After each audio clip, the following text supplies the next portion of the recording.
All right, everyone. Well, thank you for joining us for another edition of the Moving Beyond the Coronavirus Economy series. My name is Tom DuFore. I'm the founder and CEO of Big Sky Franchise Team. And if you're new to us here, this is a monthly series or session we've been running on all things related to current franchise sales and marketing trends. And we talk about macroeconomic data, microeconomic data, all relevant to what we believe to be is important to helping you make decisions for your franchise sales and marketing efforts. So when we go through this process, we start with broad macroeconomic data that we go through that we look at to try to get a big picture of what are some just big issue trends that might be happening. And then we try to narrow that down and we start to look at what's happening in the small business community and what's happening with the franchise community and what all is happening there. So that is that is really the function and structure for today. And if you are not new to us to here today and you've been with us before, well, then this is going to sound, pretty similar to what you've probably have seen us talk through before. So with that, I will go ahead and share my screen. And typically we have a small group here. So hopefully last time we ran this, we had issues with the questions or with the chat feature. So hopefully the chat feature works. If you wouldn't mind going ahead and feel free to type in, something into the chat if you have a question, or use the raise your hand feature in the Zoom session. We'll go ahead and unmute you. So it makes it really, really easy to talk about and to showcase here. So let's go ahead and let me share my screen here.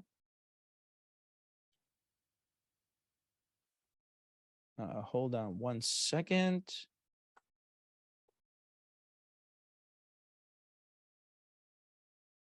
Okay, here we go. Maybe not.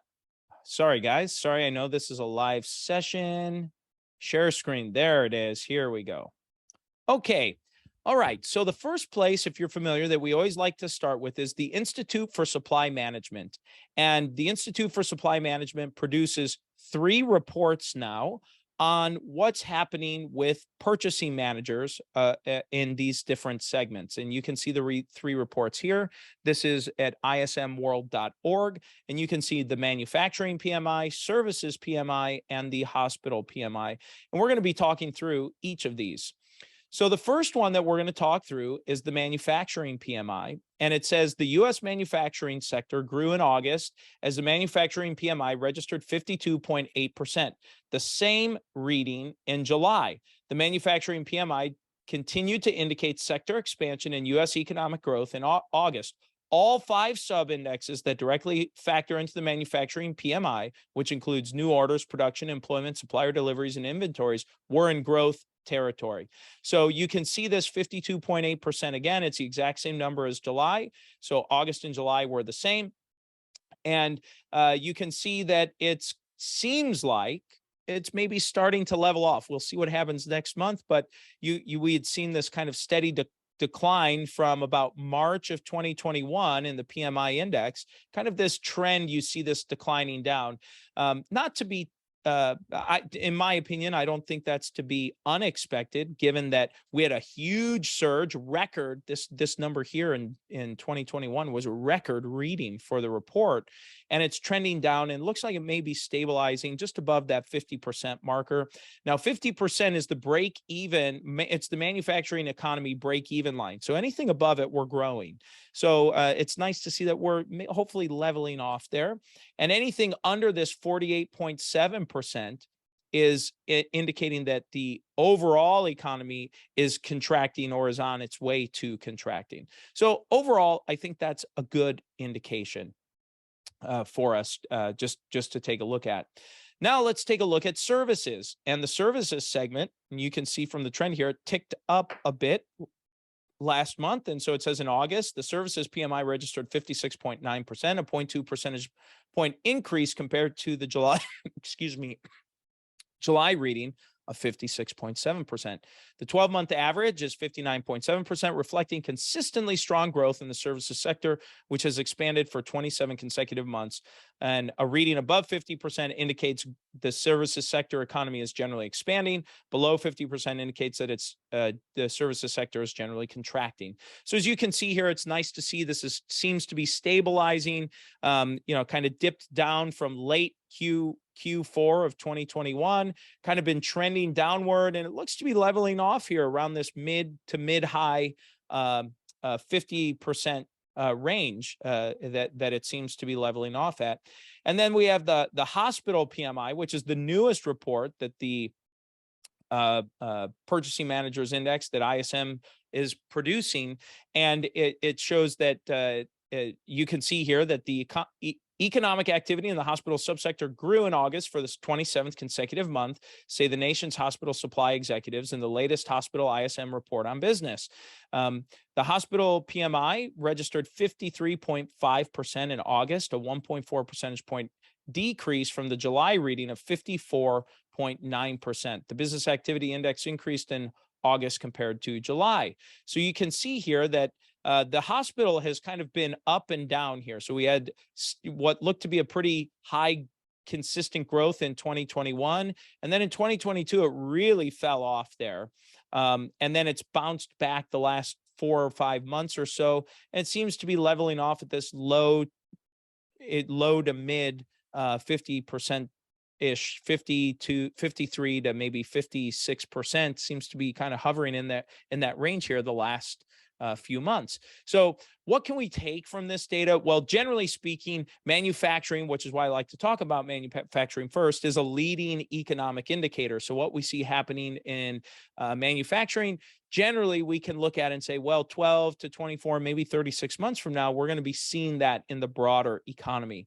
That's why I like to look at that. So as we look back at the manufacturing PMI, you can see here that it is still growth. It is trending down, but it is still growth.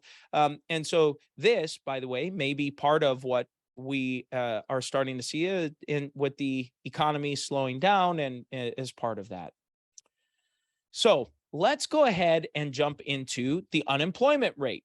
And the unemployment rate for August was at 3.7%. And this is from tradingeconomics.com. This is the United States unemployment rate. You can see it in the browser up here. But you have this is the 1-year trend. I'm going to click on the 5-year trend to show you what that looks like. And you can see pre-COVID numbers. We're really, really close to pre-COVID unemployment rate. Here's the 10-year. Here's the 25-year. So you kind of get a sense of what that looks like. Okay. And then here's the maximum dating back to the 1950. Now, what I want to show you is this was published from the U.S. Chamber of Commerce, their economic policy division. And they published this great chart in this PowerPoint that shows the economy added 315,000 jobs in August. And with the addition of those jobs, you can see here this line, this dark blue line straight across the top of this report is showing the number of jobs in February of 2020. So this is that number all the way across the top. And then you can see total actual current jobs by month in this light blue line across. So you see this big drop and now this slow and steady increase or growth.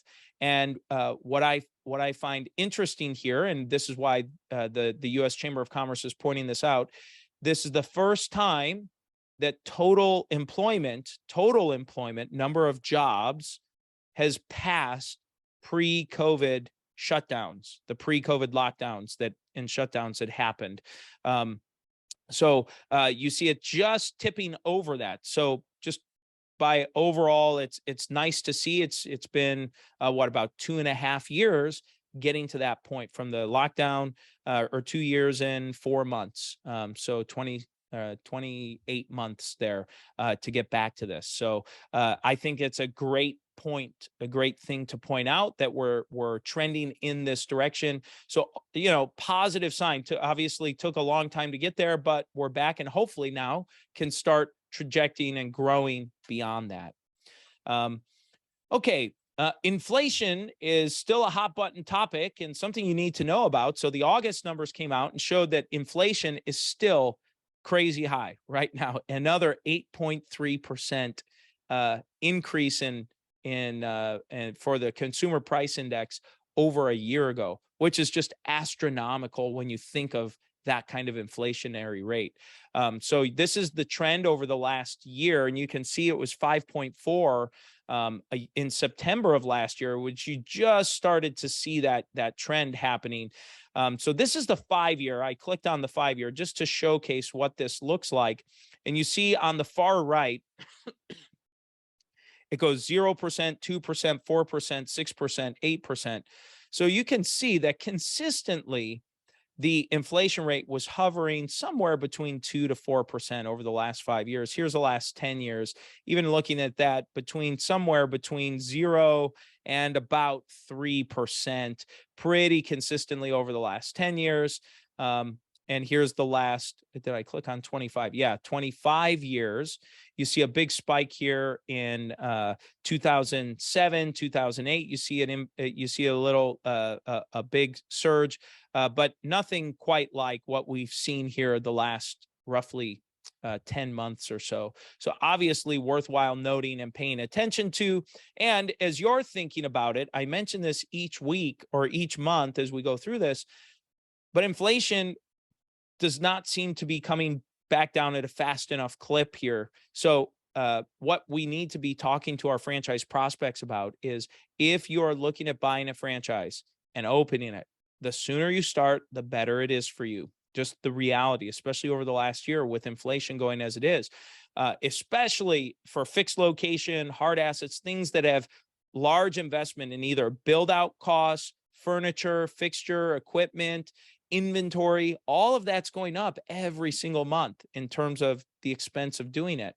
So the longer you wait, the more it's going to cost. That's the bottom line. And so things for you to really be thinking about, to take note of as you're going through the franchise sales process with your candidates, be talking to them about this and showcasing how this is going to impact them.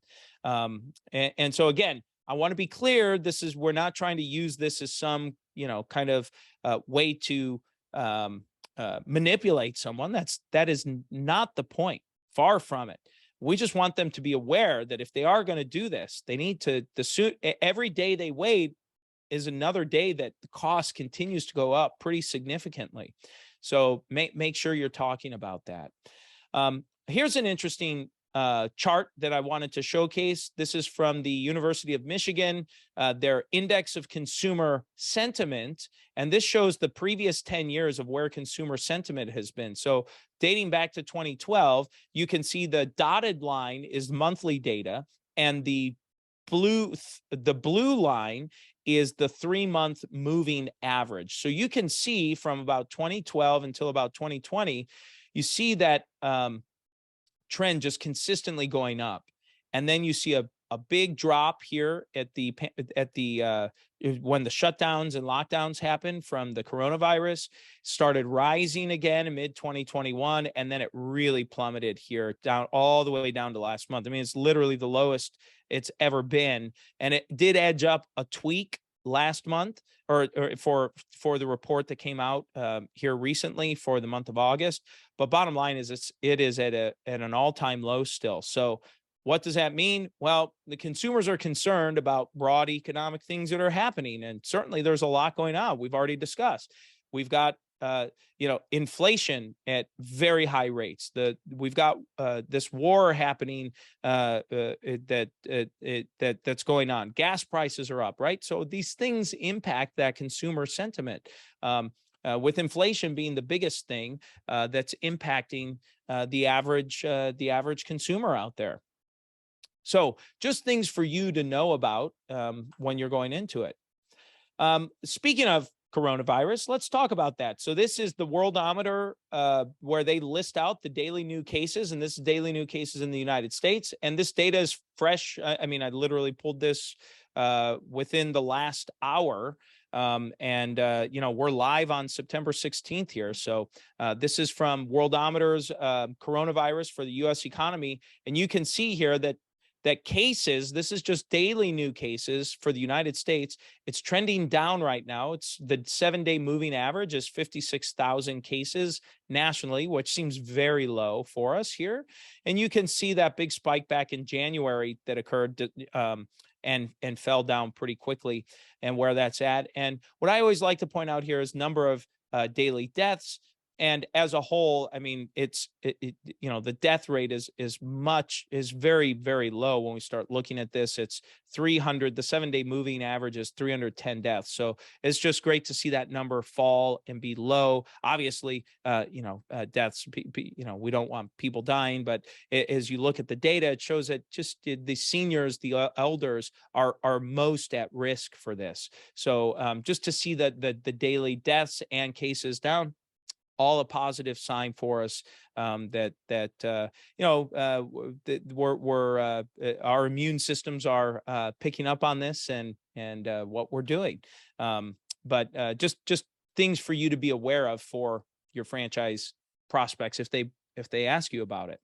Now let's talk about the Small Business Startup Sentiment Index. This came out September 7th, and this is published by franchiseinsights.com.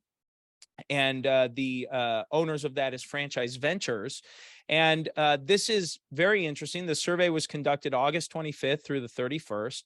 And what's worth noting, I think, here is that 35% of aspiring business owners expect to start their business within the next month and the next 30 days.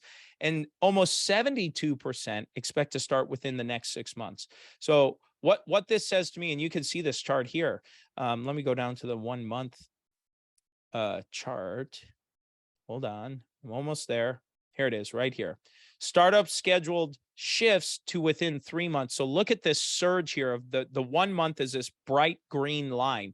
By far, the overwhelming number of respondents said they plan to start right now.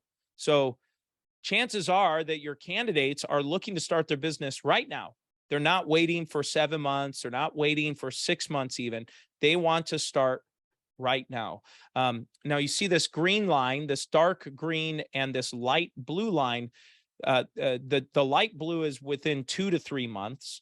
So you can see it's a huge gap between this month and whatever else is next. So that means your candidates most likely have startup on their mind right now. So be focused on the present with them and talking about how they can get started right now on that. I want to highlight what is the biggest factor or concern that the candidates have right now. So 72.2% of the respondents said their number one concern is access to funding or credit to fund the business. And you see, I'm going to zoom in quite a bit on this so you can see this. But you can see this, a pretty big uptick occurred here. And then you can see the economic climate is the second highest. It's at it was at 27% here for the month of for this past month. But you can see this yellow line. It's really hard to see because the 27, the decimal point for the 27.0 is right over top. Oh, sorry guys, let me zoom over. I just want to zoom in here because this yellow line is hard to see. But you can see that the economic climate for about the last 6-8 months or so has been steadily growing, and it really fell down. It actually fell to the lowest level of the entire year. It's at the lowest level since, let's see, this is August. So we have July, June, May, April, March, February, January, December. I mean, this goes all the way back to a year ago almost that it was this low. So just something to note that, I don't know if it's a trend, but it's the first significant drop in concerns over the economic climate. So maybe it's becoming less of an issue that we can assess from this data. At least in August, it was less of the economic factors were less of an issue than they were last month by a pretty large number there. So just something for you to point out or be talking about. This data to me reinforces the importance of being able to emphasize or talk about funding. So if you don't have a funding partner, if you need a funding partner, these are all things that you're going to want to have ready and be available to talk to it. And there are lots of great franchise funding companies out there, third-party lenders, direct lenders, SBA lenders, retirement account rollover folks that all specialize in franchising.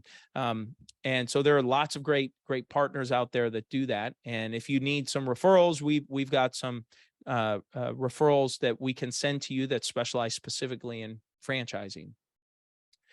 This report here shows this is the business formation statistics for August of 2022. This was released 2 days ago. So this is almost as fresh as it can get. But I've really liked showcasing this report because you can see the number of new business startups. So that means startups is still on the mind of people that are operating out there. So startups, look at this, over 400,000 new startups again for the month of August. And you can see the entire year, for more than a year, has been, for almost 2 years, it's been over 400,000 new business startups during the last 2 years. Each month, 400,000 new startups a month nationally. That is significant. And look at prior to that, look at all the way dating back to 2010, 12, 13, 14, 15, you saw this start trending up from about 200,000 startups up to about 300,000 right before the COVID shutdowns there. And then you had the shutdowns and then boom, just this huge surge of activity. And it's been sustaining, which is incredible. That means people are starting businesses. And does it mean they're all franchises? The answer is no, but it means a startup mindset is on people's brain. They're thinking about doing something for themselves. So keep that perspective in mind as you are starting to grow or sell or talk to your prospects or your candidates about buying into this, and make sure you're reinforcing back to basics a little bit about being your own boss, the captain of your own ship, why they want to do this, and how your franchise model or your business model provides them the solution to be their own boss, to fit the lifestyle they're looking for. This is through franchiseinsights.com. The same site where we get the startup sentiment index. And I really like this new report that came out 2 days ago.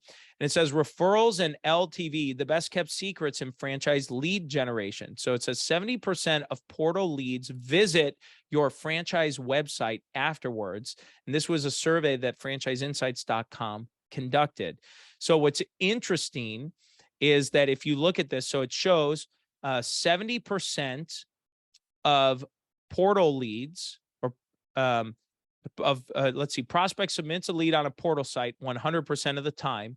70% of those people then go to your franchisor website, and 41% of that 70 actually submit a request for a second on your website.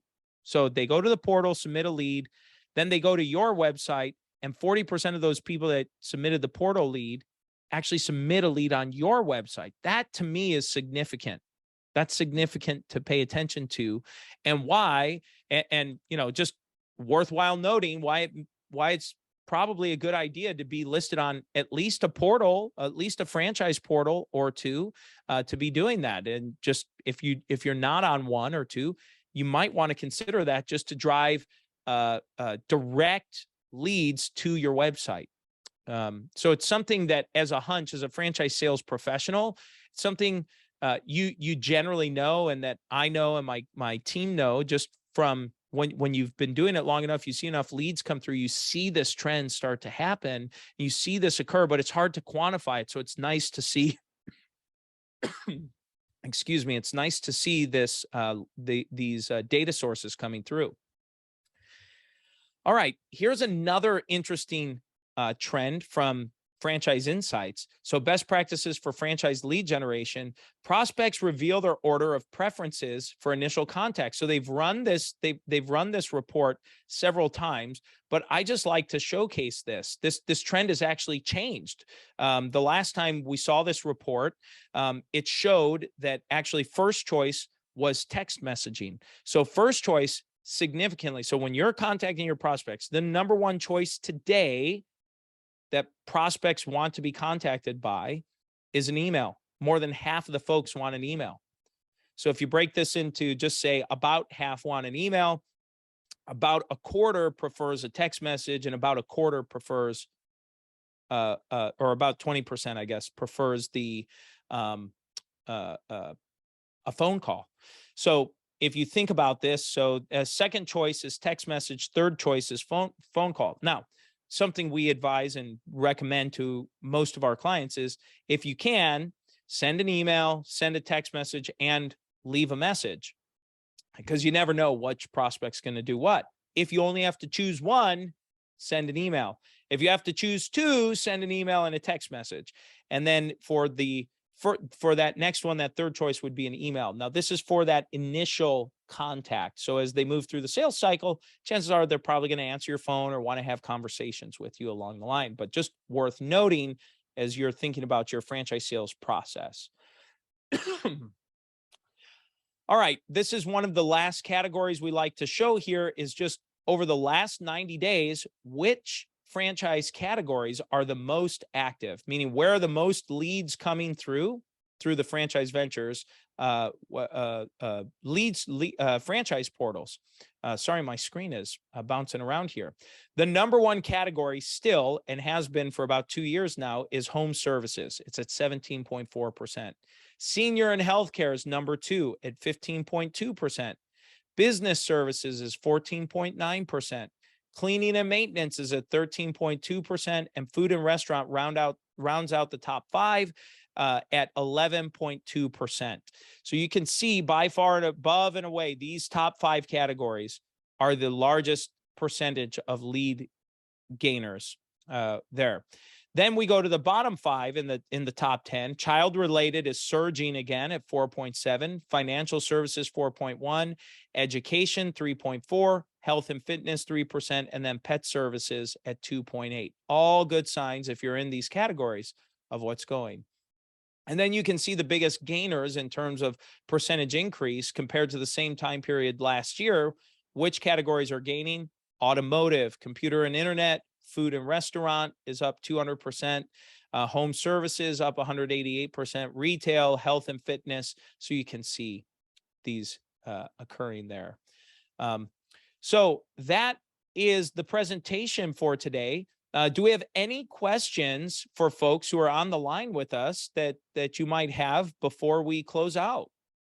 Well, if by way of closing out here, what I would recommend, if you have not yet, please subscribe to our YouTube channel. We will repost this. So if you want to watch us again or share it with someone, it is available. Please subscribe to our podcast called Multiply Your Success.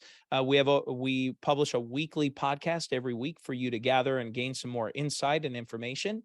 And thank you so much for tuning in today.